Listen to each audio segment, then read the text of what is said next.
আমার ছোট্ট মেয়ে, সবে বয়স 15। আমি ওকে এখনই বিয়ে দেবো না চাচা। এত বড়লোক বাড়ির প্রস্তাব ফেরাই দিবা? বুইজা কথা কইলা বক্কর? ঘরে আমার বিয়ের যোগ্য আর একটাও মেয়ে আছে, তাকে রেখে ছোট মেয়েকে বিয়ে দিই কি করে? কাশেম ঘটক মুখ কালো করলেন, মুখের ভেতর এক গাদা পান। তিনি লাল দাঁতগুলো বের করে বললেন, আরে তোমার ছোট মাইয়ারে পছন্দ করছে ওনারা, মাইয়ারে সুখে রাখবো, বুঝো না কেন?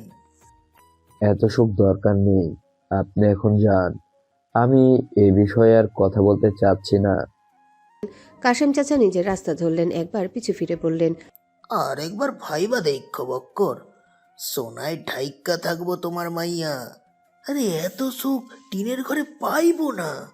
বক্কর ফরাজি বিরক্ত হয়ে বাজারের রাস্তা ধরলেন। পাশের গ্রাম থেকে তার ছোট মেয়ের বিয়ের প্রস্তাব এসেছে, খানদানি বংশ। তবে তিনি চান না ছোট মেয়েকে এত তাড়াতাড়ি বিয়ে দিতে। গরমে গ্রামের মানুষ অতিষ্ঠ প্রায়। বিকেলবেলা গাছের নিচে কিংবা পুকুর ঘাটের পাড়ে বসে আছেন অনেকেই। আজ তুলনামূলক একটু বেশি গরম পড়েছে।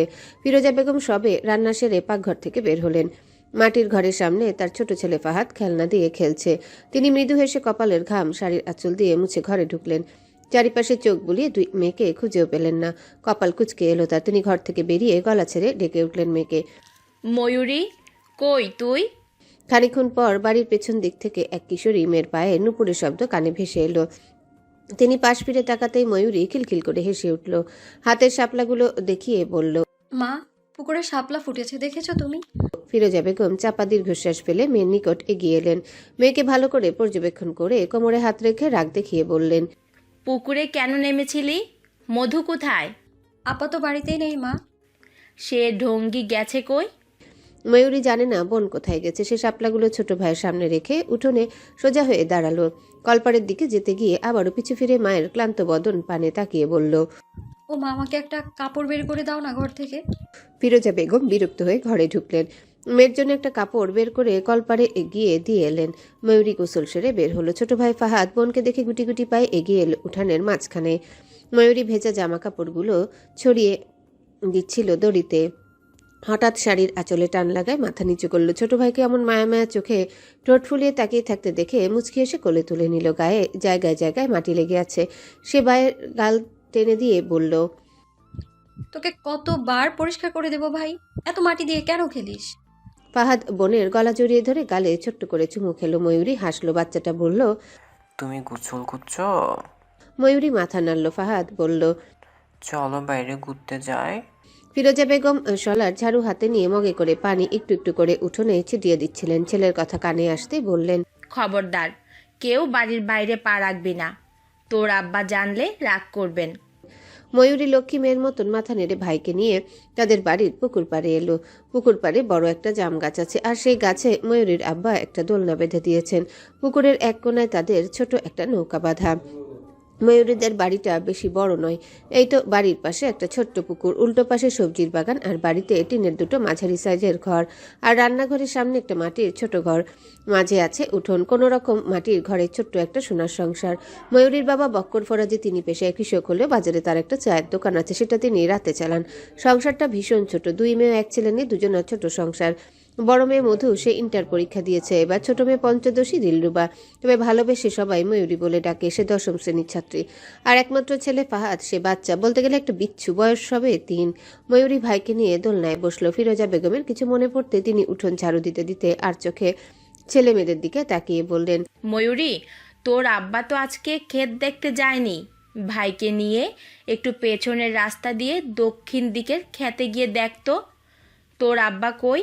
ময়ূরী মাথা নাড়িয়ে ভাইকে কোলে তুলে নিল। বাগান পেরিয়ে বাড়ি থেকে বের হয়ে গ্রামে সরু রাস্তা ধরে দক্ষিণ পাড়ার ক্ষেতের দিকে রওনা হলো। তাদের মোট 4টা ক্ষেত, একটা দক্ষিণ পাড়া, একটা চেয়ারম্যান বাড়ির পাশে, আর বাকি দুটো চেয়ারম্যান বাড়ির পেছনে। সে জায়গাগুলো বিশাল বড়। ময়ূরী ক্ষেতের কাছে গিয়ে চারিপাশে চোখ বুলালো। ধান ক্ষেতের মাথায় হালকা বাতাস তুলছে, কিন্তু তার বাবার কোথাও দেখা নেই। সে ফাহাদকে কোলে নিয়ে ক্ষেতের ধার ধরে হাঁটতে লাগলো। ফাহাদ মাঝে মাঝে বোনের গলা জড়িয়ে ধরে বলছে, আব্বা কই আব্বা? ময়ূরী মৃদু হেসে বলল, আব্বা তো মনে হয় বাড়ি চলে গেছে ভাই, আমরা হয়তো দেখিনি। ঠিক তখনই দূরের মোড় ঘুরে চেয়ারম্যান সাহেব হেঁটে আসছিলেন। তার সঙ্গে আরো কয়েকজন সম্মানিত লোক, পরনে ঝকঝকে পাঞ্জাবি পাজামা। সামনের লোকজনের হাতে পানের ডালা, ফল আর নানান প্যাকেট। ময়ূরী দ্রুত রাস্তার পাশে গিয়ে সরে দাঁড়ালো যেন তাদের চলাচলে অসুবিধা না হয়। ফাহাদ হাত নেড়ে হেসে বলল, আপা কুট্টু মানুষ। চেয়ারম্যান সাহেব মেয়েটিকে দেখে পা থামালেন, চোখ মৃদু কুচকে তাকিয়ে বললেন। এই সময় খেতে কি করছিস? ময়ূরী ভদ্রভাবে মাথা নিচু করে ফেলল। ফাহাদ ততক্ষণে বোনের কোল থেকে হাত ছুড়ে সবাইকে দেখছে। বোনের মাথার কাপড় টেনে ধরেছে। চেয়ারম্যান সাহেবের দৃষ্টি কিছুটা স্থির হয়ে গেল ময়ূরীর উপর। ময়ূরী ইতস্তত করে বলল, জি দাদা, আম্মা পাঠালো আব্বাকে দেখতে, খেতেই আছেন ভেবেছিলাম। তোর আব্বা তো বাজারে গেছে, আসার সময় দেখা হয়েছিল, বাড়ি যা। লোকজনের ভিড় সামনের দিকে এগিয়ে যেতে লাগলো, কিন্তু চেয়ারম্যান সাহেব পিছনে ফিরে একবার দীর্ঘক্ষণ ময়ূরীর দিকে তাকিয়ে রইলেন। ময়ূরীর বুকের ভিতর কেমন একটা অস্বস্তি খেলে গেল। সে দ্রুত ফাহাদকে বুকে জড়িয়ে নিয়ে বাড়ির পথ ধরল। ময়ূরী বাড়ি ফিরে দেখলো মধু পুকুর পাড়ে বসে গুনগুন করে গান গাইছে। আম্মা বোধ হয় বাড়িতে নেই। ময়ূরী গুটি গুটি পায়ে মধুর নিকট এগিয়ে এলো। ডাগর ডাগর চোখে বোনের কাণ্ড দেখে অবাক স্বরে বলল, তুই কই ছিলি আপা? আমি পুরো গ্রাম খুঁজে এলাম তোকে। সামনে বসা মধু মায়াবী মুখে মিষ্টি হাসি টানলো, ইশারায় কাছে যেতে বলল। ময়ূরী ভাইকে নিয়ে পুকুরের সিঁড়িতে বসতে মধু ফিসফিস করে বলল। রাজু ভাইয়ার সাথে দেখা কেন করতে গিয়েছিলি? মধু লাজুক হাসলো, ওড়না কোনা মুচড়ে বলল। ময়ূরী ভ্রু কুচকে বোনের লজ্জারাঙ্গা মুখশ্রী দেখে তীক্ষ্ণ চোখে তাকিয়ে রইল। হঠাৎ বোনকে অবাক করে দিয়ে জিজ্ঞাসা করলো, তোরা প্রেম করিস তাই না? আম্মা জানলে তোর পাছা লাল করবে। মধু তড়িঘড়ি করে ময়ূরীর মুখ চেপে ধরল। ছোট ভাইয়ের সামনে কিছু বলা মানে আম্মার কানে সে খবর পৌঁছে যাওয়া। ফাহাদ পিটপিট করে বড় বোনের দিকে তাকিয়ে বলল। তুমি আপার মুখ ধরছো কেন?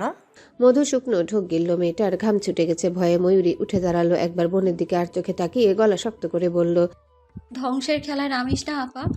ভাইকে নিয়ে ঘরে এসে ঘরের লাইট জ্বালিয়ে বাবার জন্য কল চেপে জগ ভর্তি পানি এনে ঠান্ডা শরবত বানিয়ে রাখলো। সে রাতে বক্কর বাড়ি ফিরলেন বেশ রাত করে। ছেলে মেয়েগুলো ঘুমিয়ে গেছে।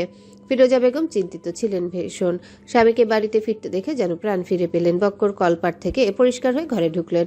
তার ফ্যাকাশে মুখশ্রী দেখে ফিরোজা বেগম বললেন, কি হয়েছে? এত রাত করে বাড়ি ফিরলে কেন?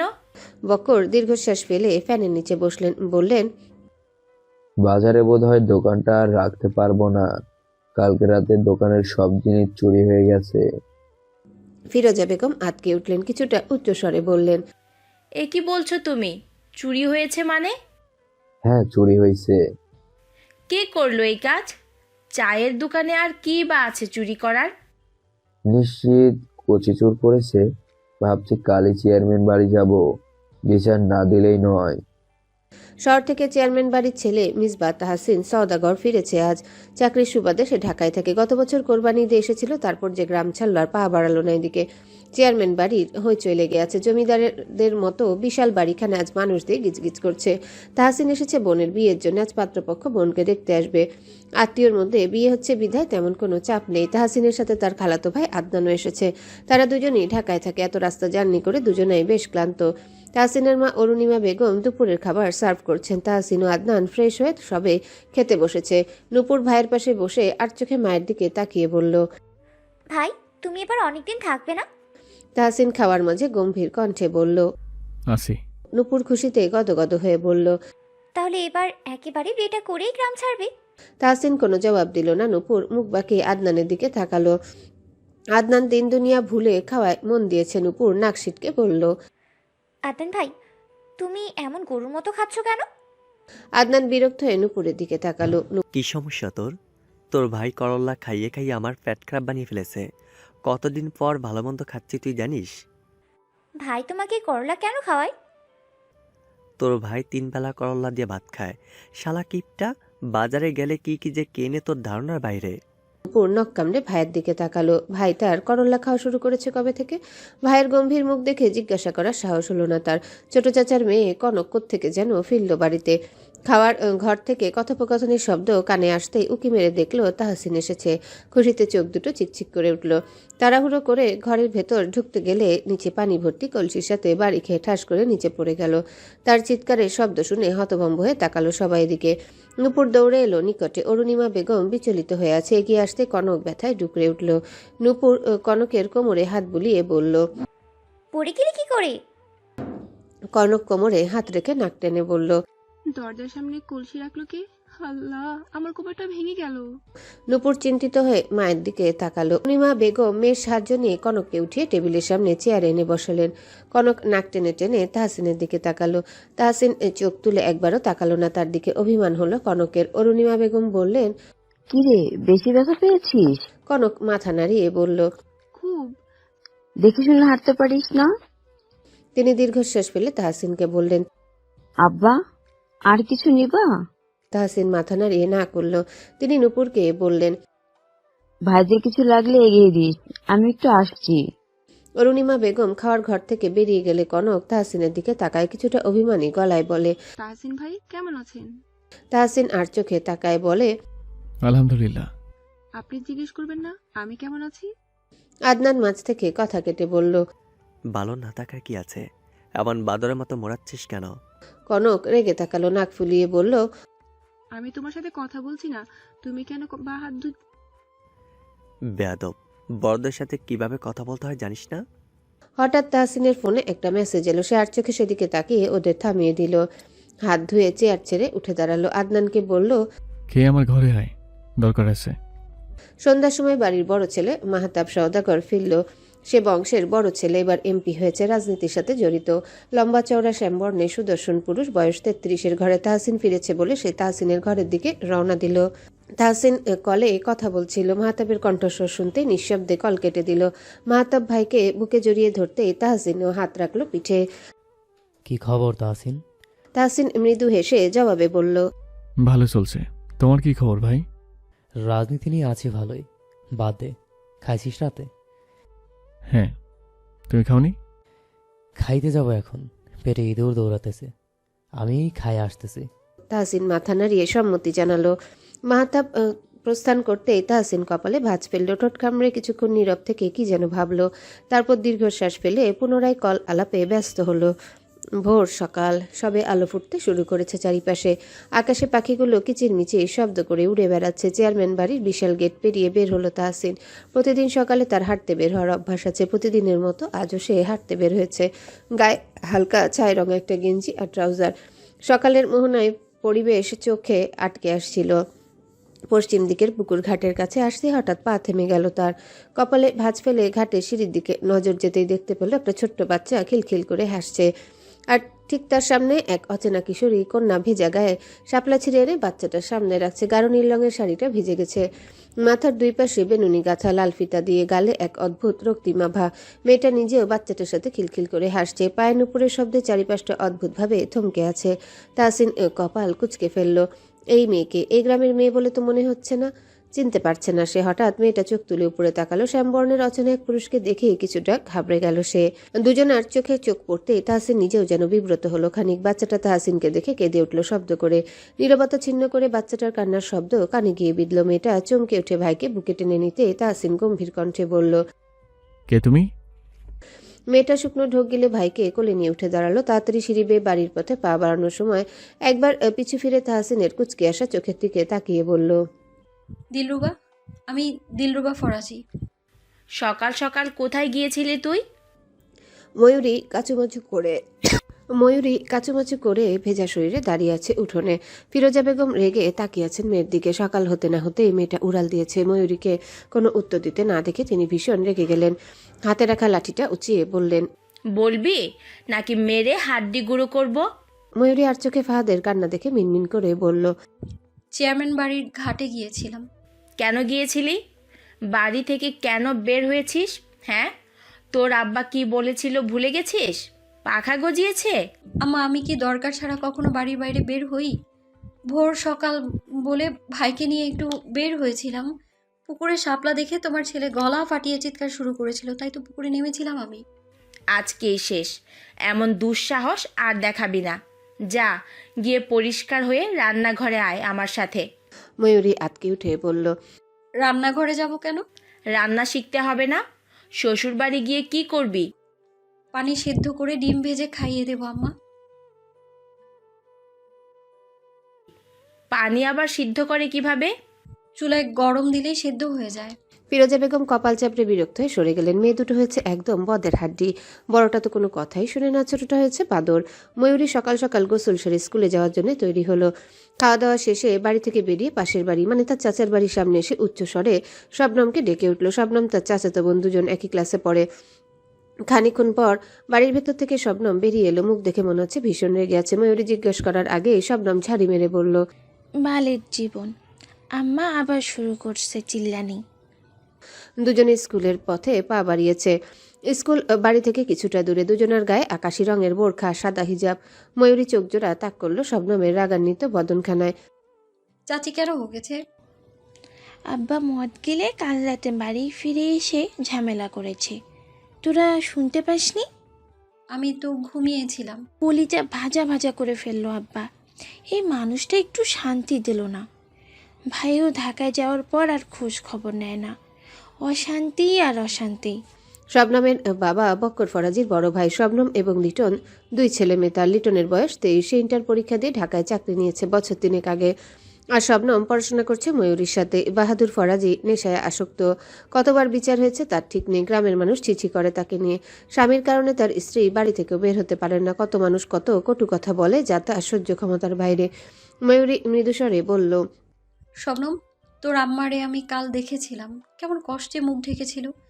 চাচা তোকে মানুষ করছে না, উল্টো সর্বনাশ করছে। শবনম ঠোঁট কামড়ে চোখ নামিয়ে নিল। কিছুক্ষণ পর বলল, আমারে দেখলে বুকটা ফাইটা কানতে ইচ্ছে করে। কেউ জানে না রাতে কেমন নরক যাপন করি আমরা, শুধু আল্লাহই জানে। তুই চিন্তা করিস না, একদিন সব ঠিক হয়ে যাবে। শবনম ম্লান হেসে বলল, সব ঠিক হয় না ময়ূরী, কিছু জিনিস কখনই ঠিক হয় না। ওরা স্কুলে পৌঁছাল। প্রবেশদ্বার দিয়ে ঢুকতে খেলার মাঠ থেকে ভেসে এলো ছাত্রদের হাসি ঠাট্টা। শবনম গিয়ে বেঞ্চে বসে বই বের করতে লাগলো, কিন্তু ময়ূরীর মন আজ অন্য জায়গায়। ভোর সকালে ঘাটে দেখা সেই অচেনা চোখ দুটো তার মাথায় ঘুরছে বারবার। ওর বুকের ভেতর অদ্ভুত কাঁপুনি হচ্ছে। সে দেখেছিল শ্যামবর্ণে সেই সুদর্শন পুরুষকে। সাহেব সাহেব একটা ভাব আছে লোকটার মধ্যে। হাতে ফোন নিয়ে গম্ভীরভাবে দাঁড়িয়েছিল সিঁড়ির উপরে। অদ্ভুত চোখে তার দিকেই তাকিয়েছিল লোকটা। ভীষণ অদ্ভুত সেই দৃষ্টির মানে। বিকালবেলা ময়ূরীদের বাড়িতে চেয়ারম্যান সাহেব এলেন কোচিকে সাথে নিয়ে। সাথে তার একটা ছোট নাতি রুহুল এসেছে। ফিরোজা বেগম ব্যস্ত হয়ে হালকা নাস্তার ব্যবস্থা করলেন। বাড়ির উঠোনে বসেছেন সবাই। চেয়ারম্যান সাহেব গম্ভীর মুখে কোচির দিকে তাকিয়ে বললেন, বক্কর যা বলেছে সব সত্যি কথা কচি? কোচি চুপ করে রইল। বয়স বেশি নয়, 29-30 হবে। 2 বিয়ে করেছে। 2 বউ নিয়ে সংসার করতে গিয়ে নাজেহাল অবস্থা। দিনের বেলা মিস্ত্রির কাজ করলেও রাতে চুরি করার স্বভাব আছে তার। গতকাল বক্করের দোকানে যা ছিল সব চুরি করেছে সে। চেয়ারম্যান সাহেবের ভয়ে আর মিথ্যা কথা বলতে পারল না। সে মাথা নিচু করে বলল, আমার ভুল হয়েছে, আর জীবনও চুরি করুম না। চেয়ারম্যান সাহেব ধমক দিয়ে উঠলেন, কতবার এই এক কথা বলবি তুই? কতবার এই এক কথা বলেছিস তুই? জেলের ভাত খাওয়াতে হবে এখন তোকে? শেষবার একটা সুযোগ দেন চেয়ারম্যান সাহেব।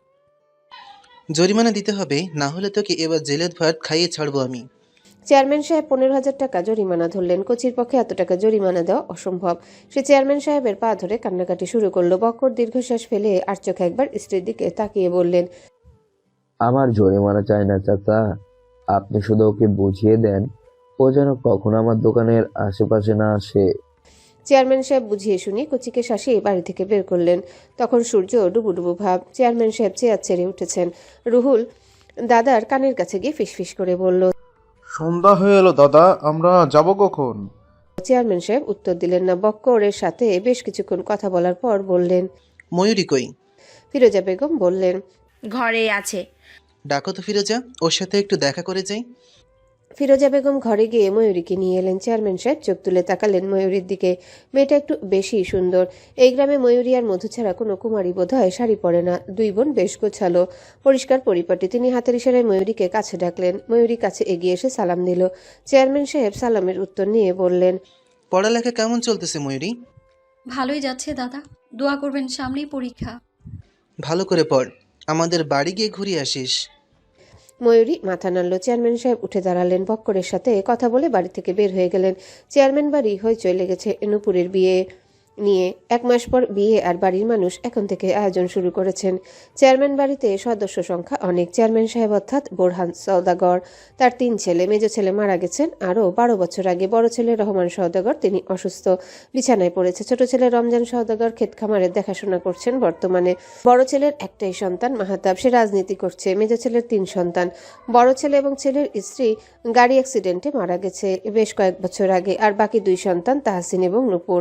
আর রইল রমজান সওদাগর, তার 1 ছেলে 2 মেয়ে কনক, কুসুম এবং রুহুল। তাহসিন এবং পুতুল ছাড়া সবাই গ্রামেই থাকে। তাহসিন কাজের জন্য গ্রামে থাকতে পারে না, ঢাকায় তার নিজের ফ্ল্যাটে থাকে। বাড়ির বিশাল ড্রয়িং রুমে শাড়ির দোকান খুলে বসেছে মেয়েরা। আগামী শুক্রবারে আংটি বদল হবে।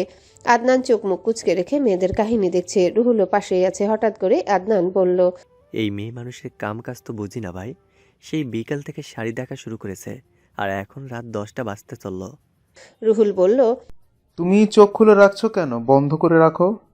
তুই চুপ থাক রুহুলের বাচ্চা, বিয়ে কর তারপর বুঝবি। বিয়ে করার শখ আমার নেই। তুমি যদি চাও তাহলে বলো, একটা মেয়ে খুঁজে বিয়ে দিয়ে দিই। আমি কি তোর আসে বসে আছি আদারাম? আমি আরো এক ধাপ এগিয়ে আছি। রুহুল চোখ কপালে উঠে আশ্চর্য হয়ে তাকালো আদনানের দিকে। আর একটু শরীর ঘেঁষে ফিসফিস করে বলল, এই, তুমি কারোর সাথে প্রেম করো না তো? আদনান লাজুক হাসলো।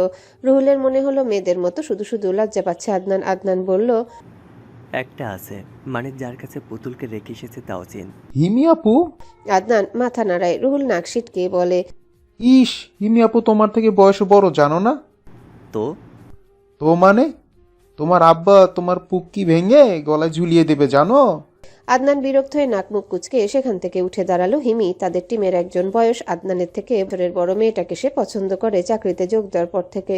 সে দীর্ঘশ্বাস ফেলে আশেপাশে তাকিয়ে তাহসিনকে খুঁজেও পেল না। সে বাড়ির বাইরে বের হলো। তাহসিন বাগানে এসে সিগারেট ধরিয়েছিল। আদনানকে দেখতেই দুজন বাড়ি থেকে বের হলো অন্ধকারে নিশ্চুপে। রাত 10টা মানে গ্রামে তখন গভীর রাত। প্রত্যেকটা বাড়ির লাইট বন্ধ হয়ে গেছে। ঘাট পেরিয়ে ওরা দুজন আর একটু সামনে আসতে দুজন নরনারীর ফিসফিসিয়ে কথা বলার শব্দ শুনতে পেল। আদনান ভয়ে তাহসিনের হাত জড়িয়ে ধরে ভীতু কণ্ঠে জিজ্ঞাসা করলো, দেখ ভাই, আমি এখন বিয়ে শাদী করিনি। এই অকালে ভূতে ঘাড় মটকালে আমার বউ বিধবা হয়ে যাবে। তাহসিন বিরক্ত হয়ে আদনানের হাত ঝাড়া মেরে ফেলে দিয়ে বলল, মূর্খ, এটা মানুষের কণ্ঠস্বর। অসম্ভব। এই রাত করে কে বটগাছের নিচে প্রেম আলাপ করবে? তাহসিন দাঁত চেপে বলল, শালা চুপ করবি নাকি থাপড়ে মুখে রাখার বদলে দেব? আদনান চুপ হলে তাহসিন এগিয়ে যায় গাছের নিকটে। চওড়া গলায় বলে, কে ওখানে?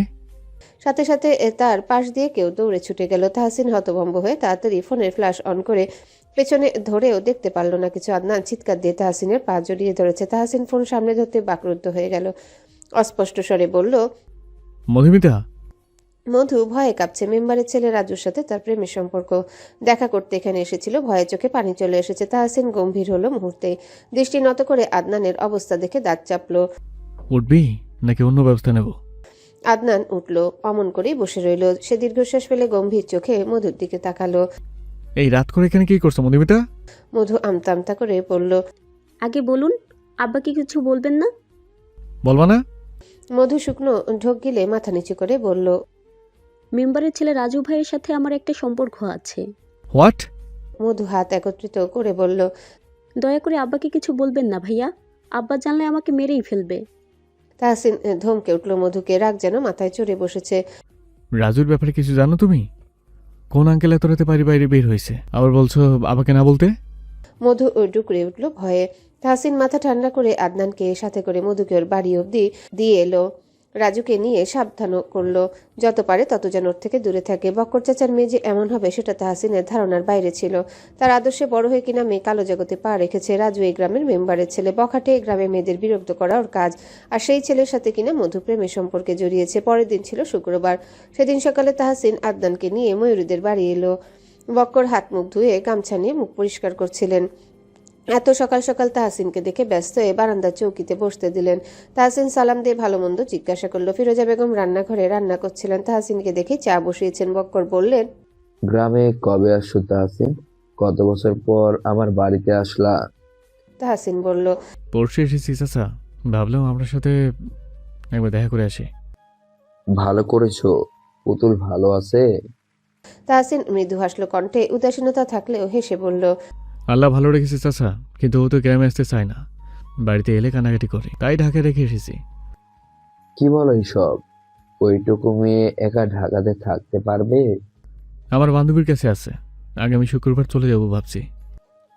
যাক ভালো। আদনান চৌকিতে পা উঠিয়ে বসে ময়ূরীদের পুরো বাড়িটা পর্যবেক্ষণ করছে। ছোটখাটো একটা বাড়ি। ফিরোজা বেগম গলা ছেড়ে ছোট মেয়েকে ডাকছেন রান্নাঘরে। তাহসিন আর চোখে ফিরোজা বেগমের দিকে তাকিয়ে বক্করকে বললেন, মধুমিতার কি খবর? পড়াশোনা করছে? না আব্বা, ও উচ্চ মাধ্যমিক দিচ্ছে এবার। ছোট্ট মেয়েটার মতো ওর পড়াশোনা তেমন একটা ভালো নয়, সে পড়তে চায় না। ভাবছি এবার বিয়েটা নিয়ে ভাববো। তাহসিন ভ্রুযুগল কুচকে বলল। ছোট মেয়ে মানে? ঠিক তখন ঘরের ভেতর থেকে এক কিশোরী কোমর সমান চুলগুলো হাত খোপা করতে করতে তাড়াহুড়ো করে ঘরের বাইরে বেরিয়ে এলো। রান্নাঘরের সামনে গিয়ে ঘুম ঘুম কণ্ঠে বলল, আম্মা, একটা দিনও কি তুমি আমাকে শান্তিতে ঘুমোতে দিবা না? ফিরোজা বেগম ধমক দিয়ে বললেন, বাড়িতে মেহমান এসেছে আর তুই ঘরে নাক ডেকে ঘুমাচ্ছিস? এই সাত সকালে আবার কে এসেছে? ময়ূরী ঘাড় ঘুরিয়ে ঘরের বারান্দার দিকে কপালে গভীর ভাঁজ ফেলে তাকালো। তাহসিনের সাথে চোখাচোখি হতে কিছুটা ঘাবড়ে গেল। পুকুর পাড়ে সেই লোকটা, অদ্ভুত চাহনির অচেনা পুরুষ। ফিরোজা বেগম 3 কাপ চা আর বিস্কিট ট্রেতে দিয়ে ময়ূরীর হাতে দিলেন। অন্য চুলায় তিনি রান্না বসিয়েছেন, যার জন্য তিনি উঠতে পারছেন না। ময়ূরী বারান্দার নিকট এগিয়ে এসে একটু ইতস্তত করে ট্রে নামিয়ে একে একে 3 কাপ চা দিল, বাবার হাতে দিল, তারপর আদনানের হাতে, শেষে কাপা কাপা হাতে কাপ এগিয়ে দিল তাহসিনের দিকে। ঠিক তখনই হাত ফসকে কাপটা সামান্য হেলে গেল। গরম চা সোজা গিয়ে পড়ল তাহসিনের প্যান্টের গোপন অঙ্গে। তাহসিন দাঁত চাপল। আদনান সঙ্গে সঙ্গে চেঁচিয়ে উঠল, গেল গেল গেল, হায় হায়, তোর বংশ বিস্তারের ক্ষমতা শেষ। ময়ূরী ভয়ে আটকে উঠে 2 হাত মুখে চাপা দিল। হায় আল্লাহ, আমি ইচ্ছে করে করিনি।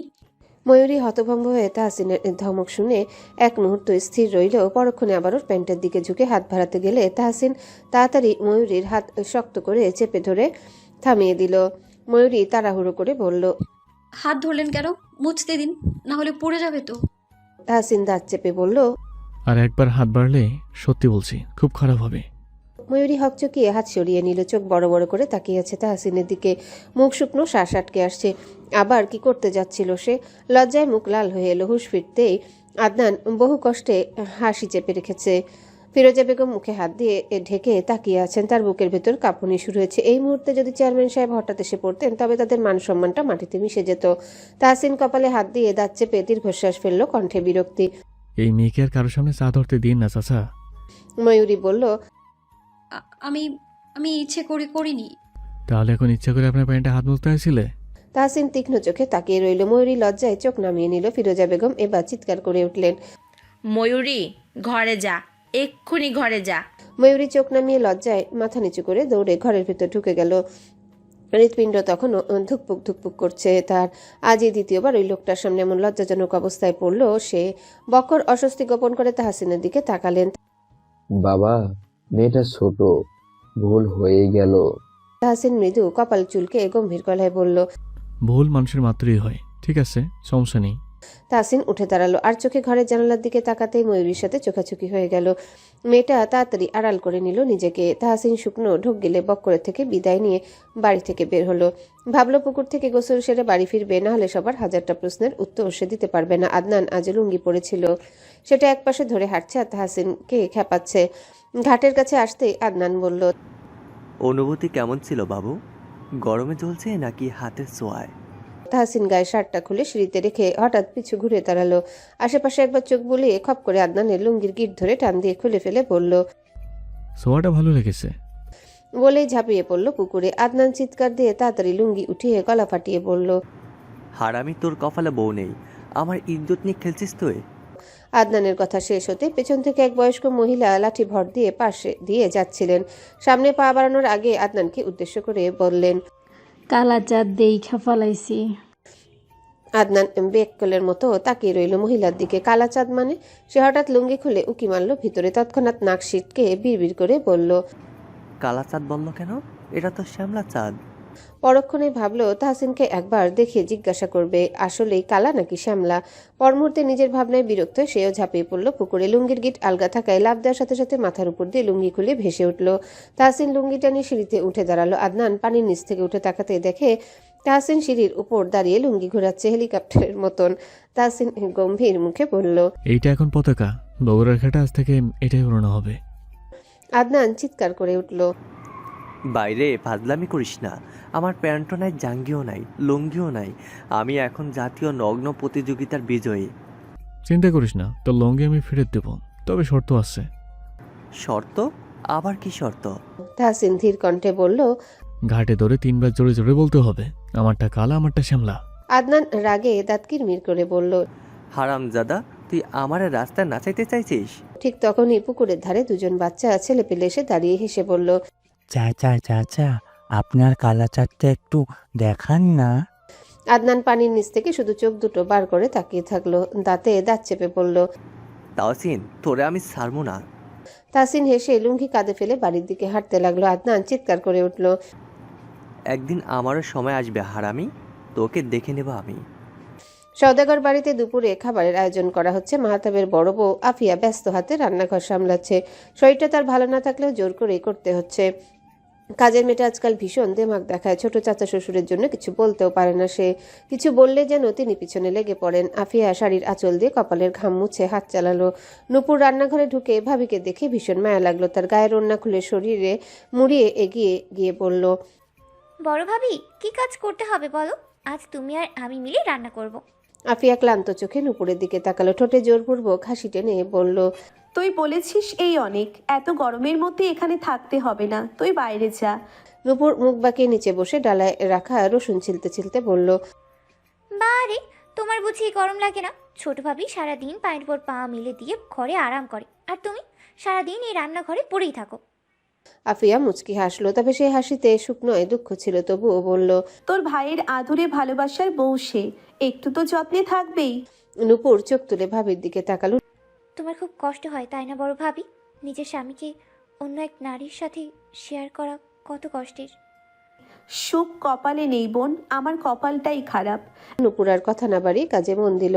মাহতাব 2 বিয়ে করেছে, বড় বউয়ের বাচ্চা হয় না বলে দ্বিতীয় বিয়ে করেছে 2 মাস আগে। আফিয়াকে সে বিয়ে করেছিল 7 বছর আগে। ছোট বউয়ের নাম শান্তা, ভীষণ অহংকারী। বাড়ির কেউই তাকে পছন্দ করে না। নিজের রূপ নিয়ে অনেক বড়াই তার। উচ্চ ঘরের মেয়ে বলে অহংকারে মাটিতে পা পড়ে না। আফিয়ার তার উল্টো, যেমন নম্রভদ্র তেমন তার ব্যবহার। বাচ্চাটা ছাড়া কোনো খুঁত নেই তার। স্বামী যদি তাকে একটু বুঝতো তাহলে বোধহয় এত দুঃখ সইতে হতো না। কনক জগে পানি নিতে রান্নাঘরে ঢুকে নূপুরকে কাজ করতে দেখে মেঝেতে ওর পাশে বসলো। নূপুর কনককে রান্নাঘরে দেখে জিজ্ঞাসা করলো। তুই এখানে কেন? পানি নিতে এসেছিলাম। তাহসিন ভাই কই? ভাই বাইরে গেছে। ও। আফিয়া কাজ করতে করতে আর চোখে কনকের দিকে তাকিয়ে বলল। এত তাহসিন ভাই করিস কেন? কিছু চলে নাকি? কনক লাজুক হেসে দৃষ্টি নত করে মিনমিন করে বলল। উনি তো বুঝতেই চায় না ভাবি। মনের কথা একবার বলেই দেখ। যদি ফিরিয়ে দেয়? নূপুর বলল। বলেই দেখ। তাহসিন আদনানকে নিয়ে বাড়িতে ফিরল। দুজনে জামাকাপড় পাল্টে ঘরের দরজা আটকে দিয়ে আলোচনায় বসেছে। ঠিক কি নিয়ে আলোচনা তারা ছাড়া কেউ জানে না। বোরহান সওদাগর নিজের ঘরে ডেকেছেন তাহসিনকে। তাহসিন আদনানকে নিয়ে দাদার ঘরে এলো। পালঙ্কে বসতে বোরহান সওদাগর বললেন। তোমার সাথে আমার কিছু কথা আছে তাহসিন। বলুন। বিয়েটা এবার করো, একা আর কত থাকবে? বিয়ে নিয়ে আমি এখন কিছু ভাবিনি। আমি একটা মেয়ে দেখেছি তোমার জন্য, তুমি রাজি থাকলে মেয়ের বাড়িতে প্রস্তাব দেবো আমি। তাহসিন ভ্রুযুগল কুঁচকে ফেলল। কে সে? এই গ্রামেই। তাহসিন বলল। পুতুলকে কবুল করতে পারলে আমার কোনো সমস্যা নেই। বলুন আপনারা রাজি থাকলে আমি আর কি বলবো। তবে একটা কথা আছে, বিয়েটা হবেই পুতুলের জন্য। বোরহান সওদাগর খুশি হয়ে মাথা নাড়লেন। তাহসিন যে এত তাড়াতাড়ি বিয়ের জন্য রাজি হয়ে যাবে সেটা তার ধারণার বাইরে ছিল। আদনান হাঁ করে তাহসিনের দিকে তাকিয়ে রইল। এই বাটপারের মনে নিশ্চিত কিছু একটা চলছে। তাহসিন জীবনেও বিয়ে করার মানুষ নয়। বিয়ের নাম ও সামনে নিলে পরিস্থিতি বিগড়ে যায়। আর আজ এখানে এত সহজেই মেনে নিল? আদৌ এটা সম্ভব? ঘরের বাইরে বেরিয়ে এলে আদনান বলল। তুই কি সত্যি বিয়ে করবি? তাহসিন বলল। আজীবন কুমার সাজে বসে থাকবো। তা নয়, কিন্তু তুই আসলে এখন বিয়ে করবি? মেয়েকে সেটাও দেখবি না? দাদা যখন দেখেছেন তাহলে ভালোই হবে, বাকিটা আল্লাহ ভরসা। তাহসিন নিজের ঘরের দিকে চলে গেলে আদনান হতবাক হয়ে দাঁড়িয়ে থাকে সেখানে। কি দিনকাল এলো! এখন তাহসিনের বিয়েও খেতে হবে তাকে। সেও তাহসিনের পিছনেই গলা ফাটিয়ে বলল। কই যাচ্ছিস? বাসর করতে। কার সাথে? তুই এলে তোর সাথেই করব। তখন বিকেল হয়েছে সবে। আলতা রঙা আকাশখানায় পাখিরা কিচিরমিচির শব্দ করে উড়ে যাচ্ছে নিজেদের গন্তব্যে। সজীব মাস্টার এসেছে ময়ূরীকে পড়াতে। বয়স 27। ময়ূরীদের স্কুলের অঙ্ক স্যার। সম্পর্কে ফুফাতো ভাই হয়, তবে প্রতিবেশী হিসেবে ভীষণ ভালো ছাত্র। গ্রামে বেশ নামডাক আছে পড়াশোনার জন্য। মধ্যবিত্ত পরিবারের ছেলে, দেখতেও বেশ সুন্দর গোছালো। ময়ূরী ঘরের বারান্দায় চৌকিতে বই খাতা নিয়ে বসেছে। ফাহাদ বোনের শরীর ঘেঁষে বসে সব পর্যবেক্ষণ করছে। সজীব আর চোখে এদিক ওদিক তাকিয়ে জিজ্ঞাসা করলো, ময়ূরী, তোর বোন কই? ময়ূরী বলল, আপাতত চাচার বাড়ি গেছে, চাচির শরীর খারাপ তাই সেখানেই আছে। ও। ফাহাদ ঠোঁট উল্টে হামাগুড়ি দিয়ে বোনের কোলে উঠে এলো। ময়ূরী চোখ গরম করলো। পড়ছি না আমি, বিরক্ত কেন করছিস? ফাহাদ বোনের গলা জড়িয়ে ধরে আদুরে কণ্ঠে বলল, বলো না গে। ঘরে গিয়ে ঘুমা, আমায় বিরক্ত করবি না। ফাহাদ শুনল না। সজীব টেনে এনে নিজের কোলে বসালো ওকে। তারপর ময়ূরী পড়তে বসলো ভালো করে। ঘণ্টাখানেক যাওয়ার পর সজীব উঠে দাঁড়ালো। তখন বাড়িতে ফিরল মধু। সজীবকে দেখে সালাম দিল। সজীব সালামের উত্তর নিয়ে বলল, তোমার কি অবস্থা? ভালো আছি ভাইয়া। পড়াশোনা? আব্বা জানে? তুমি কি জানো পড়ার ইচ্ছা নেই? নেই, বিয়ে করে শ্বশুর বাড়ি চলে যাব। এসব না বকে পড়াশোনায় মন দাও। আজ আসি। সজীব চলে যেতে ময়ূরী তাকালো বোনের দিকে। চোখে মুখে কেমন লাজুক লাজুক ভাব। সে ভ্রু কুচকে হঠাৎ ফুঁসে উঠল, তুই আবার ওই লোকটার সাথে দেখা করতে গিয়েছিলি? মধু মাথা নাড়ায়। ময়ূরীর গলায় যেন কথা আটকে এলো। বাড়িতে আম্মা আব্বা কেউ নেই, বাজারে গেছে দুজনে মিলে। মধু গিয়ে চৌকিতে বসলো। ময়ূরী বোনের পাশে বসে ধীর কণ্ঠে বলল, আপা ওই লোকটা ভালো না, কত খারাপ তোর ধারণার বাইরে।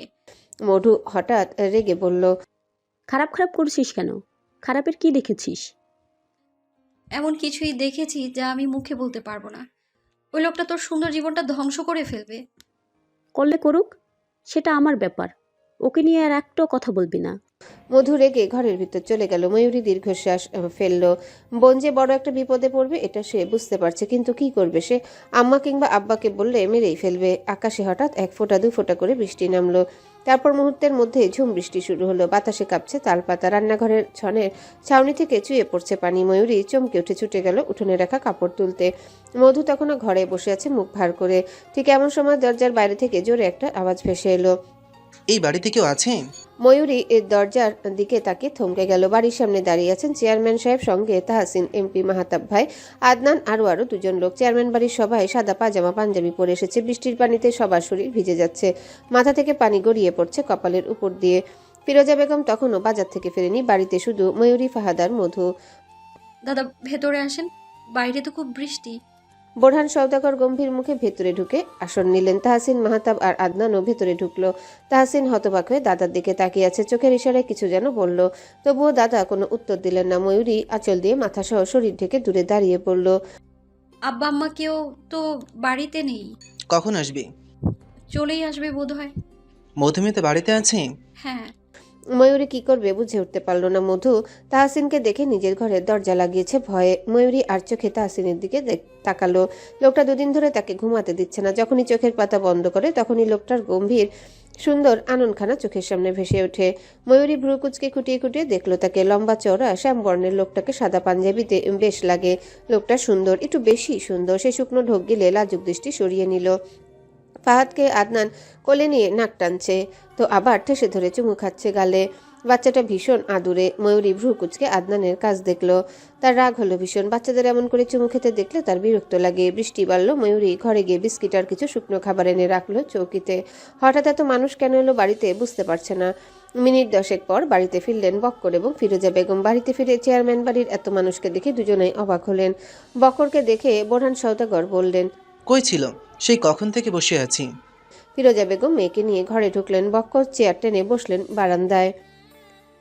একটু বাজারে গিয়েছিলাম চাচা, আজকে ময়ূরের জন্মদিন, তাই ভাবলাম কিছু কিনে দেবো মেয়েটাকে।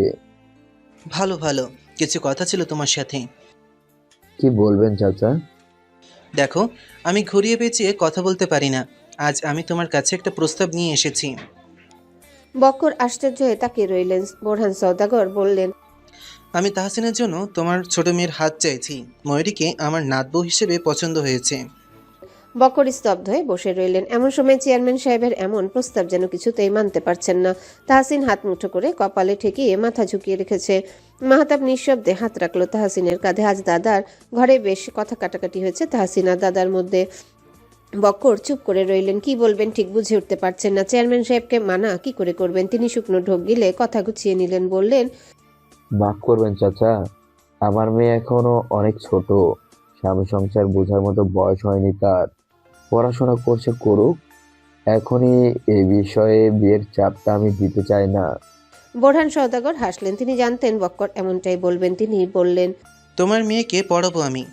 এবার একবার ভেবে দেখো, মেয়ে তোমার বাড়ির কাছেই থাকবে, যখন ইচ্ছা তখনই দেখতে পারবে। আমার তাহসিনের মতন আর একটা যোগ্যপাত্র কই পাবে তুমি? বক্কর আর চোখে তাহসিনের দিকে তাকালেন। ঠিক কথাই বলেছেন, তাহসিনের মতো পাত্র তিনি পাবেন না, কিন্তু কি করবেন তিনি? মেয়েটা যে অনেক ছোট, আবার বড় মেয়েরও এখনো বিয়ে হয়নি। আমি মানছি এই কথা, কিন্তু আমার বড় মেয়েও তো এখনো বিয়ে হয়নি। আপনি জানেন, বড় মেয়েকে ঘরে রেখে ছোট মেয়েকে বিয়ে দিই কি করে? বোরহান সওদাগর গম্ভীর হলেন। আমার প্রস্তাব দেওয়ার ছিল দিয়েছি, এখন তুমি রাজি না হলেও তোমার মেয়েকে আমার বাড়ির বউ বানিয়ে নিয়ে যাব। ইচ্ছে তোমার, জোর করে নিয়ে যাব নাকি নিজে থেকে বিয়েটা দেবে? আপনি ক্ষমতার জোর দেখাচ্ছেন আমাকে। দেখাচ্ছি। বক্কর কথা বাড়াতে পারল না। মাহতাব এই গ্রামের এমপি, বোরহান সওদাগর চেয়ারম্যান। অন্য গ্রামের প্রস্তাব ফিরিয়ে দিতে পারলেও চেয়ারম্যান বাড়ির প্রস্তাব প্রত্যাখ্যান করতে পারলেন না। হয়তো খারাপ কিছু হবে এই ভয়ে। বোরহান সওদাগর ঘাড় ঘুরিয়ে মাহতাবের দিকে তাকিয়ে বললেন, কাজী ডাকো মাহতাব। তাহসিন আশ্চর্য হয়ে বলল, আজকেই? হ্যাঁ। কিন্তু আমি সময় চেয়েছি দাদা। সময়ের দরকার নেই। বোরহান সওদাগরের সাথে যে দুজন লোক এসেছিল তাদের মধ্যে একজনের হাতে মিষ্টির প্যাকেট ভর্তি, আরেকজনের হাতে দুটো শপিং ব্যাগ। তিনি ব্যাগ দুটো নিয়ে বক্করের হাতে ধরিয়ে দিয়ে বললেন, তোমার মেয়েকে তৈরি করো। বক্কর বললেন, একটু সময় নিলে হয় না? একটু বেশি তাড়াহুড়া করে ফেলছেন আপনি। আমার হাতে সময় নেই বক্কর। তোমার মেয়েকে নিয়ে চিন্তার কোনো কারণ নেই। সে তোমার বাড়ির পাশেই থাকবে। তাহসিন হঠাৎ বলে উঠল। তার আগে আমি একা ওর সাথে একটু কথা বলতে চাই। বক্কর দীর্ঘশ্বাস ফেলে উঠে দাঁড়ালেন। বুকটা হুহু করছে মেয়েটার জন্য। এমন প্রভাবশালী লোকদের সাথে তিনি পেরে উঠবেন না। হয়তো ভালো করতে যেয়ে মেয়েটার খারাপ করে বসবেন তিনি। বক্কর ভেতরে গিয়ে স্ত্রীকে সব খুলে বললেন। ময়ূরী শব্দ করে কেঁদে উঠেছে বিয়ের কথা শুনে। তাহসিন বাইরে থেকে মেয়েটার কান্নার শব্দ শুনে রাগে চোখের পাতা বন্ধ করে ফেললো। কিছু বলতেও পারছে না, সইতেও পারছে না। বিয়েতে রাজি হওয়াটাই ভুল হয়েছে বোধহয়। ময়ূরীকে সাজানোর আগে তাহসিনের সাথে আলাদা করে কথা বলার সুযোগ করে দেওয়া হলো। মধু নিজের ঘর ছেড়ে মায়ের ঘরে এসেছে। ময়ূরী আর তাহসিন মধুর ঘরে। ময়ূরী নাক টানছে বারবার। তাহসিন ভ্রুকুচকে মেয়েটার কান্না দেখছে। নাক মুখ ইতিমধ্যে লাল বানিয়ে ফেলেছে কিশোরী কন্যা। সে গম্ভীর হলো। লম্বা শ্বাস টেনে গমগমে কণ্ঠে বলল, কাঁদবেন আমার সামনে, চুপচাপ আমার কথা শোনো। ময়ূরী রাগে দৃষ্টি সরিয়ে মুখ ফুলিয়ে অন্যদিকে ফিরল। তাহসিন বলল, তুমি বয়সে আমার থেকে অনেক ছোট, জানো? আমার বয়স 28, মানে তোমার বয়সের থেকে 12 বছর বড়। তুমি কি তোমার থেকে এত বছরের বড় লোকে বিয়ে করতে রাজি? রাজি না থাকলে বলো। ময়ূরী তাকালো তাহসিনের দিকে। আপনি তো বুড়ো, কয়েকদিন পর লাঠিতে ভর দিয়ে হাঁটতে হবে আপনার। আপনি কোন আকলে আমার মতো সুন্দরী এক বাচ্চা মেয়েকে বিয়ে করতে চাইছেন? তাহসিন ভ্রু কুচকালো। তুমি সুন্দরী? অবশ্যই। আমি সুন্দর নই? ময়ূরী তালে তালে বলে উঠল। আপনিও খুব সুন্দর। তাহসিন ঠোঁট কামড়ে গম্ভীর চোখে তাকালো। কিছু একটা ভেবে বলল, তুমি জানো আমার একটা মেয়ে আছে, নাম পুতুল, বয়স 4। ময়ূরী চোখ বড় বড় করে তাকালো। আশ্চর্য হয়ে শাড়ির আঁচল মুখে চেপে ধরে কাঁদো কাঁদো কণ্ঠে বলল, আল্লাহ গো, আমার আব্বাই আমার এক বিয়ে বেটার সাথে বিয়ে দিতে চায়। আমি আপনার বিয়ে করবো না। তাহসিন কিছু বলার আগে ফিরোজা বেগম দরজায় শব্দ করে ভেতরে ঢুকলেন। উদাসী হয়ে তাহসিনকে বললেন, বাবা, তোমার কথা শেষ হলে ওকে এখন তৈরি করি, কাজে এসে গেছে। তোমার দাদাও তাড়া দিচ্ছেন। তাহসিন গম্ভীর হয়ে উঠে দাঁড়ালো। পাঞ্জাবি ঠিক করে ঘরের বাইরে যেতে ময়ূরী মাকে জড়িয়ে ধরে হাউমাউ করে কেঁদে উঠল। সে বিয়ে করবে না মানে করবেই না। ফিরোজা বেগম মেয়েকে বুঝিয়ে শুনিয়ে শান্ত করে তৈরি করে দিলেন। বিয়ে পড়ানোর সময় কাজী যখন কবুল বলতে বললেন তখন ময়ূরী চুপ করে বসেছিল। রাগে অভিমানে মা কিংবা বাবা কারোর সাথে কথা বলেনি। জেদ করে শেষে কবুল বলতেই সবাই একসাথে আলহামদুলিল্লাহ পড়লেন। কাজী বাইরে গিয়ে তাহসিনকে কবুল পড়ালেন।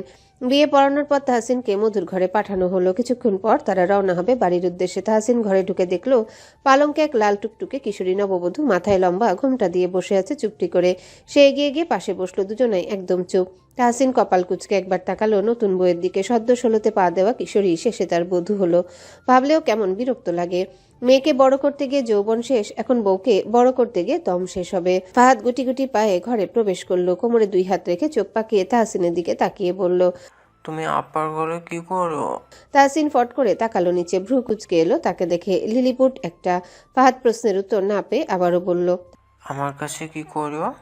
তাহসিন গম্ভীর হয়ে বলল, তোমার আপা আমার বউ লাগে, বউয়ের সাথে প্রেম করতে এসেছি। প্রেম প্রেম কি? জানো না?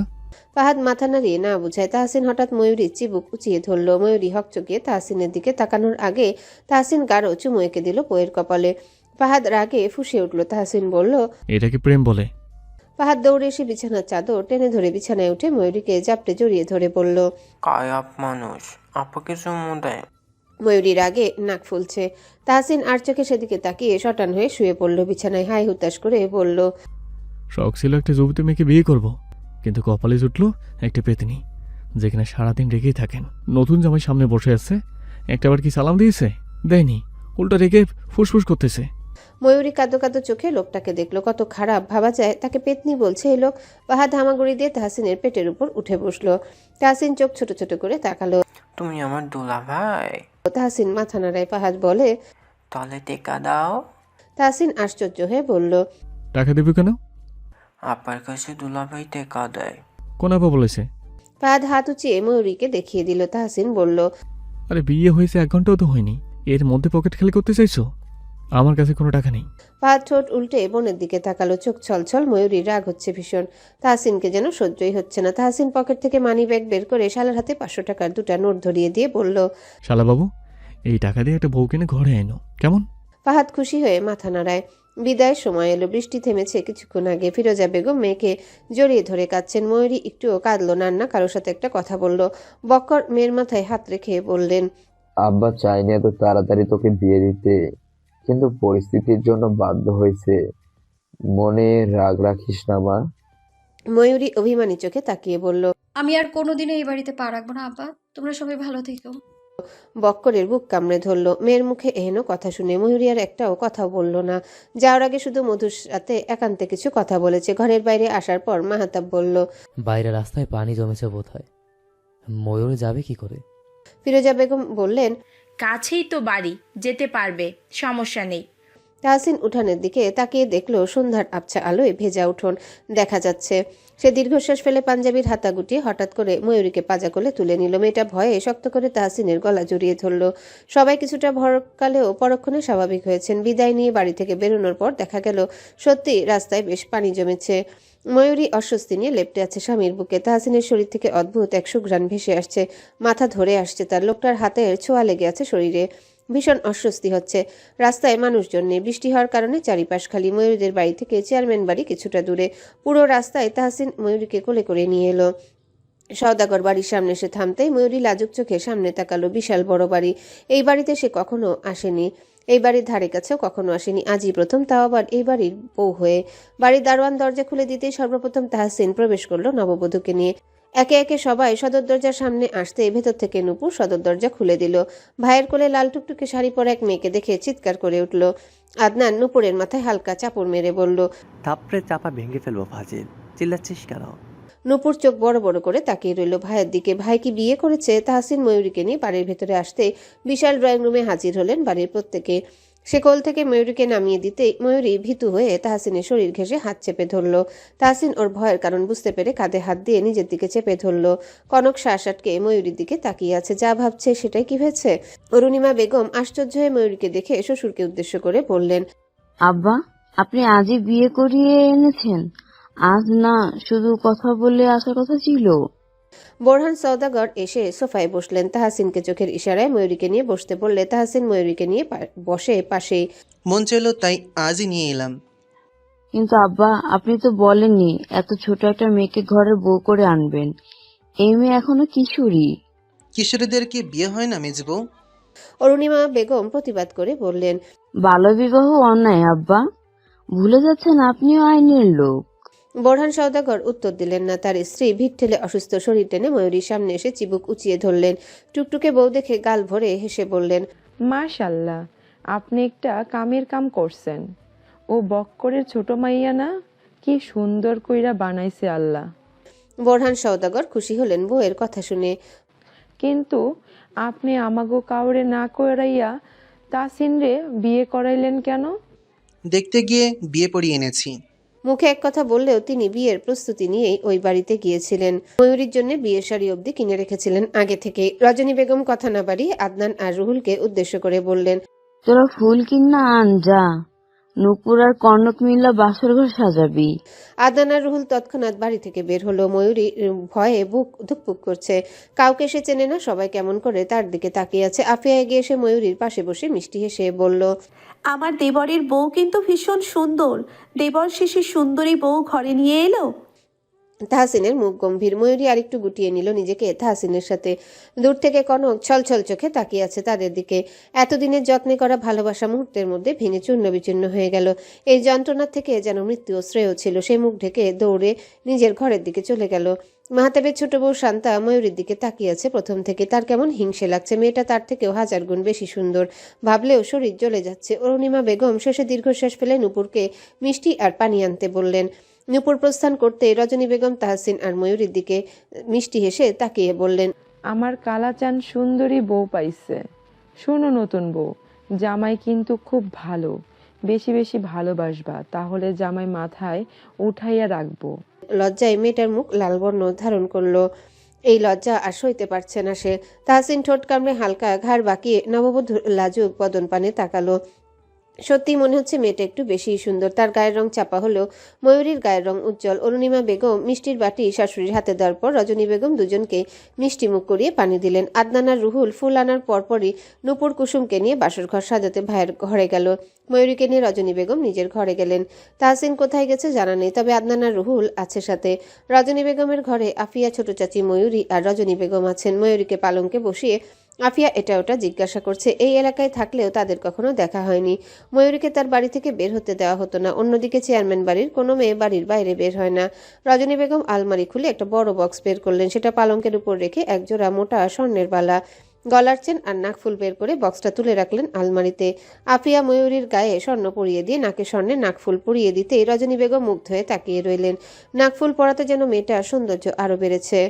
একদম পাক্কা গিন্নি মনে হচ্ছে। তিনি ময়ূরীর পাশে এসে বসলেন। ময়ূরীর ছোট ছোট 2 হাত নিজের হাতের মুঠোয় নিয়ে বললেন, আজ থেকে এই সংসার তোমার। সংসার কিন্তু মন দিয়া করতে হইব। আফিয়া মুচকি হাসলো। ময়ূরী শুকনো ঢোক গিলে মাথা নাড়ল। তিনি আবারও বললেন, এই বংশের একটাই নাতির মাইয়া। তুমি মনে হয় জানো তাসিনের একটা মাইয়া আছে, তোমারও মাইয়া হয়। ওর নাম জানো কি? ওর নাম পুতুল। পুতুলের মতোই দেখতে, তারে মায়ের মতো ভালোবাসো, বুঝলা? ময়ূরী সাহস করে জিজ্ঞাসা করলো, ও কোথায়? ও ঢাকায়।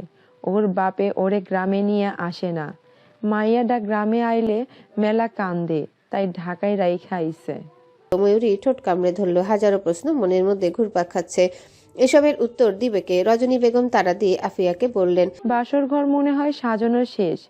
আফিয়া, ওরে বাসর ঘরে দিয়া একটু বুঝাইয়া শুনাইয়া দিও। আফিয়া মাথা নেড়ে ময়ূরীকে নিয়ে ঘর থেকে বেরিয়ে সোজা দোতলায় তাহসিনের ঘরে নিয়ে এলো। ময়ূরী দেখলো পুরো ঘর ফুল দিয়ে সাজানো হয়েছে। অদ্ভুত ব্যাপার, এই রাত করে এরা এত ফুল পেল কোথায়? নূপুরের কাছে 1 গ্লাস দুধ পাঠিয়ে দিলেন রজনী বেগম। সে দুধের গ্লাস বেড সাইডের ছোট টেবিলের উপর রেখে কুসুমের পাশে দাঁড়ালো। ময়ূরী বিছানায় বসেছে। আফিয়া ফিসফিস করে কথা বলছে তার সাথে। ময়ূরীর দৃষ্টি নত, চোখ মুখ খিচে বন্ধ করে রেখেছে। ওরা খানিকক্ষণ পর ঘরের দরজা বাইরে থেকে লাগিয়ে চলে যেতে ময়ূরী লম্বা দম নিল। এতক্ষণ মনে হচ্ছিল শ্বাস আটকে মরে যাবে সে। এত এত মানুষ এই বাড়িতে। তার মাথা ঘুরছে, পেটে ব্যথা হচ্ছে, ভীষণ কিছু ভালো লাগছে না। আব্বা আম্মার উপর ভীষণ রাগ হচ্ছে। জোর করে তাকে বিয়ে দেওয়া হলো এই লোকটার সাথে। লোকটাও কেমন অদ্ভুত। একবার কোমল চোখে তাকালে দ্বিতীয়বার সিংহের মতো তাকিয়ে থাকে। মনে হচ্ছে গোটা জীবনটাই অদ্ভুত। বৃষ্টিতে ভিজে গেছে পুরো ছাদ। চারিপাশে শীতল বাতাস বইছে এখন। তাহসিনের ঠোঁটে জ্বলন্ত সিগারেট। আদনান বেশ কিছুক্ষণ ধরে হাঁসফাঁস করছে। রুহুল ছাদ থেকে নেমে যাওয়ার পরপরই সে আতঙ্কিত হয়ে বলল, তুই যে বিয়ে করলি, এটা যদি কেউ জেনে যায়, উপরে মহলে খবর গেলে কি হবে তুই জানিস? কিশোরী মেয়ে বিয়ে করেছিস বলদ। তাহসিন গম্ভীর কণ্ঠে বলল, খবরটা দিবে কে? তুই? আমি কেন দেব? তাহলে আর আইসো বা কেন? যদি কোনোভাবে জেনে যায়? কিছু হবে না। আদনান শান্ত হয়ে নিজেও একটা সিগারেট ধরিয়ে ফোনে সময় দেখে বলল, বাবি বোধ হয় তোর জন্য অপেক্ষা করছে। রাত 10টার বেশি বাজে এখন। বাসর রাত শেষ হলে বাসর ঘরে ঢুকবি নাকি? তাহসিন দীর্ঘশ্বাস ফেলে বলল, মেয়েটাকে জোর করা হয়েছে। দাদার উপর মেজাজ খারাপ হচ্ছে ভীষণ। আজ কোনো রকম দেখে আসতে পারলেই কাল সকালে আমি ঢাকা চলে যেতাম। কিছু করার নেই, বিয়ে তো হয়ে গেছে। আরে হইলেও বা কি? ওই মেয়ে কিছু সংশয় বুঝে? সব কিছুর জন্যই সময় লাগে। সময় দে, আস্তে আস্তে ঠিক হয়ে যাবে। এখন যা, অনেক রাত হয়েছে। নাকি আমার সাথে আমার ঘরে যাবি? বাসর করতে? চল যাই। শালা খবিস, তুই আমাকে নষ্ট বানাচ্ছিস তাহসিন? তুই ভালো ছিলি কবে? ওরা নিচে নেমে আসতেই আদনান রুহুলের ঘরে গিয়ে দরজা বন্ধ করে দিল। তাহসিন নিজের ঘরের সামনে দাঁড়িয়ে আছে। ভেতরে ঢুকবে নাকি ঢুকবে না বুঝতে পারছে না। শ্বাস টেনে বাইরে থেকে দরজা খুলে ভেতরে প্রবেশ করলো। পুরো ঘর থেকে তাজা ফুলের সুবাস ভেসে বেড়াচ্ছে, কি মিষ্টি ঘ্রাণ। সে দরজা আটকে দিয়ে এগিয়ে এলো দুপা। ময়ূরী ঘোমটা টেনে বসে আছে বিছানায়, ফুলে ছিটানো বিছানায় লাল টুকটুকে বউ। তাহসিন এগিয়ে গিয়ে বসলো বিছানায়, হালকা গলা পরিষ্কার করে আলতো স্পর্শে লম্বা ঘোমটাটা তুলে মাথার উপর রাখলো। ময়ূরীর ঘুম ঘুম চোখ ঘুমে বন্ধ হয়ে আসছে বারবার। তাহসিন মাথার ঘোমটা সরাতে আটকে উঠে চিৎকার দিয়ে উঠল। তাহসিন ভয়ে বুকে থুতু দিয়ে বলল, পেতিনি নাম দিয়ে ভুল কিছু করিনি। ফাজিল মহিলা, বাসর রাতে স্বামীকে খুন করতে চাইছো? ময়ূরী নিজেকে সামলে চুপ করে রইল। পেটে ব্যথায় শরীর ভেঙে আসছে। তাহসিন ময়ূর এমন অস্বাভাবিক আচরণ দেখে বলল, কোনো সমস্যা? ময়ূরী লজ্জায় কথা বলতে পারল না, চোখে চিকচিক পানি টলমল করছে। তাহসিন কপাল কুঁচকে বুঝার চেষ্টা করলো, ব্যর্থ হয়ে জিজ্ঞাসা করলো, বাড়ি কাউকে ডেকে দেবো? বাবুকে ডাকবো? ময়ূরী মাথা নাড়িয়ে সায় জানালো। তাহসিন বিছানা থেকে নামতে গেলে হঠাৎ চোখ যায় ময়ূরীর পাশে গোলাপি রঙের চাদরে। সে ফট করে তাকায় মেয়েটার দিকে, তাড়াতাড়ি বিছানা থেকে নেমে বলে, 10 মিনিট ওয়েট করো, আমি আসছি। তাহসিন সোজা বাড়ি থেকে বের হয়ে যায়। বাজার বাড়ির কাছে, আর বাজারে 3টে ঔষধের দোকান। সেখানে 2টা অনেক রাত অবধি খোলা থেকে বেশি সময় লাগলো না তার। বাড়ি ফিরে ময়ূরীর হাতে ছোট একটা ব্যাগ দিয়ে বলল, ভাবি শাড়ি দিয়ে গেছে, যাও গোসল করে এসো। ময়ূরী বিছানা থেকে নামলো না। তাহসিন বুঝতে পেরে হঠাৎ মেয়েটাকে পাজা করলে তুলে নিল। ময়ূরী ভয়ে আটকে উঠে বলল, আল্লাহ, কি করছেন আপনি? তাহসিন ওয়াশরুমের নিকট এগিয়ে গিয়ে ওকে নামিয়ে দিয়ে বলল, শোনো মেয়ে, আমি তোমার স্বামী। কখনো লজ্জা না করে যা সমস্যা হবে আমাকে বলবে। এবার যাও, গোসল করে নাও, আর নাহলে শরীর ধুয়ে বের হও। তাহসিন নতুন পাতলা শাড়িটা এনে ময়ূরীর হাতে ধরিয়ে দিল। ময়ূরী অবাক হয়ে দেখলো তাকে। তাহসিন ঠেলে ওকে ওয়াশরুমে পাঠানোর পর বিছানার চাদর উঠিয়ে নতুন একটা চাদর বিছিয়ে দিল। ময়ূরী ফ্রেশ হয়ে কোনো রকমের শাড়ি পেঁচিয়ে বেরিয়ে এলো ওয়াশরুম থেকে। তাহসিন দেখলো গাঢ় নীল রঙের শাড়ি পরে বের হয়েছে মেয়েটা। চুল শুকনো মানে শরীর ধুয়েছে। সে বিছানার চাদর নিয়ে ওয়াশরুমে ঢুকতে ঢুকতে বলল, ঘুমো তুমি, আলমারি খুলে দেখো, নতুন কাঁথা আছে। ময়ূরী শাড়ি ঠিক করে আলমারি খুলে কাঁথা বের করে বিছানায় শুয়ে পড়ল। মায়ের কথা খুব মনে পড়ছে। রাগারাগি করে তো এলো, কিন্তু আম্মাও যে খুব কষ্ট পাচ্ছে। সুন্দর সহজ জীবনটা হঠাৎ বদলে গেল। এক কিশোরী সদ্য 16তে পা দিয়ে বাবার বাড়ি থেকে স্বামীর বাড়ি পা রাখলো, যেখানে সে কাউকে চেনে না। এমন একজনের সাথে বিয়ে হয়েছে যার একজন সন্তান আছে। চোখের কোনা বেয়ে চোখের জল গড়িয়ে পড়ল। নিঃশব্দে ফুপিয়ে উঠল সে। কি লেখা আছে আগামীতে? উচ্চ বংশের পুত্রবধূ হয়ে ভাগ্য খুলল, নাকি অন্ধকারে পা রাখলো সে? কে জানে এই কিশোরীর ভাগ্যে কি আছে, কি হবে, কিংবা কি হতে চলেছে।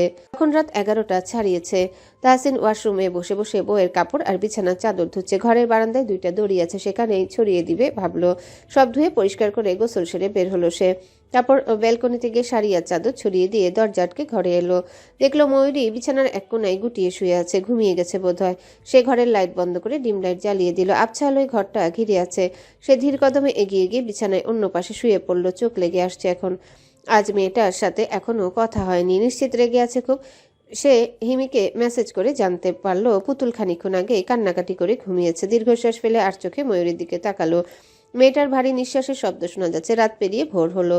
ফজরের সময় তাহসিনের ঘুম ভাঙলো। আজানের শব্দ কানে ভেসে আসছে। সওদাগর বাড়ির পেছনেই মসজিদ। সে ঘুম ঘুম চোখে বুকের কাছে তাকাতে কিছুটা চমকে উঠল। ময়ূরী এলোমেলো হয়ে জাপটে জড়িয়ে ধরে বুকে মুখ লুকিয়ে ঘুমাচ্ছে। তাহসিন শুকনো ঢোক গিলে ওকে নিজের থেকে ছাড়িয়ে হাত মুখ ধুয়ে নামাজে বের হলো। দাদাও গেলেন সাথে। মসজিদ থেকে বের হওয়ার পর বাড়িতে আসতে আসতে বোরহান সওদাগর বললেন, আজই চলে যেতে চাচ্ছ? তাহসিন মাথা নাড়িয়ে বলল, পুতুল কান্নাকাটি করছে ভীষণ, যেতে হবে। আর ময়ূরী? তাহসিন কিছুক্ষণ চুপ করে থেকে বলল, বউ সে আমার, আমি যেখানে যাব সেও তো সেখানেই যাবে। তাছাড়া পুতুলকেও এখনো দেখিনি। বেশ, তাহলে আমার কোনো আপত্তি নেই। তাহসিন বাড়ি ফিরে নিজের ঘরে গিয়ে দেখলো ময়ূরী মন খারাপ করে বসে আছে বিছানায়। তাহসিনকে দেখে গায়ের কাপড় তাড়াতাড়ি ঠিক করে অন্যদিকে মুখ ঘোরালো। তাহসিন এগিয়ে এসে বলল, ফ্রেশ হয়ে নাও। কিছুক্ষণ আগে নুপুর এসে তাকে কাপড় দিয়ে গেছে, সেটা নিয়ে ওয়াশরুমে ঢুকলো। তাহসিন বিছানা গুছিয়ে পুরো ঘর ঝাড়ু দিয়ে পরিষ্কার করে দম নিল। পরিষ্কার পরিপাটি জিনিস তার বরাবরই পছন্দ। এলোমেলো হয়ে থাকলে মনে হয় দম বন্ধ হয়ে আসবে। ময়ূরী বের হলো গোসল সেরে। এখন শরীরটা হালকা লাগছে। তাহসিন সোফায় বসে ফোনে কিছু করছিল। ময়ূরীকে দেখে বলল, শরীর কেমন এখন? মেয়েটা লজ্জা পেল এই প্রশ্নে। তাহসিন ভ্রু কুচকে রেখেছে। ময়ূরী উত্তর দিচ্ছে না বলে ফের শুধু হয়ে, খারাপ লাগছে? ময়ূরী মাথা নাড়িয়ে না বুঝালো। ভেজা চুল তোয়ালে দিয়ে মুছে চুলগুলো পিঠে ছড়িয়ে দিয়ে চুপটি করে বিছানায় বসলো। এখন বেশ বেলা হয়েছে। দরজার ওপাশ থেকে আফিয়া নূপুর ডাকছে তাদের। তাহসিন দরজা খুলে দিতেই আফিয়া মুচকি হেসে ঘরে ঢুকতে ঢুকতে বলল, নতুন বউকে বুঝি ছাড়তে ইচ্ছে করে না? ঘরের দরজা কখন লাগিয়েছো? তাহসিন দরজার সাথে হেলান দিয়ে আর চোখে নববধূর লজ্জারাঙা বদনখানায় চোখ বুলিয়ে শুধায়, পারলে তো কলিজায় ঢুকে রাখি বড় ভাবি, একটা মাত্র বউ আমার। বাবা, আমার তো ভীষণ হিংসে হচ্ছে। বিয়ের 24 ঘন্টাও এখনো হয়নি দেবরজি, এর মধ্যেই বউ আঁচলে তোমায় বেঁধে ফেলেছে। কি জাদু করলো তোমায় শুনি? তাহসিন ঠোঁট বাঁকিয়ে আলতো হাসলো। আফিয়া ময়ূরীর গায়ে অন্য শাড়ি দেখে বলল, এ মা, আমি না তোমায় নীল শাড়ি দিয়ে গেলাম, এটা এলো কোত্থেকে? ময়ূরী বলল, কাল রাতে গোসল করে ওটা পরেছিলাম, সকালে গোসল শেষে এটা পরেছি। আফিয়া অদ্ভুতভাবে ঠোঁট কামড়ে হেসে তাহসিনের দিকে তাকালো। তাহসিন খানিকক্ষণ পর ভাবির দৃষ্টির মানি বুঝে কুককুক করে কেসে উঠল। কিছু না করেও চোর হওয়ার যে ব্যাপারটা। আফিয়া হালকা শব্দ করে হেসে ময়ূরীকে নিয়ে ঘরের বাইরে যেতে যেতে বলল, হ্যালো বন্ধুরা, পরবর্তী পার্ট খুব তাড়াতাড়ি আসবে, তো সবাই অপেক্ষায় থাকো। আর চ্যানেলটি যারা এখনো সাবস্ক্রাইব করোনি তারা পরবর্তী পার্ট দেখার জন্য চ্যানেলটি সাবস্ক্রাইব করে রেখো। ধন্যবাদ সবাইকে, আমাদের সাথেই থেকো।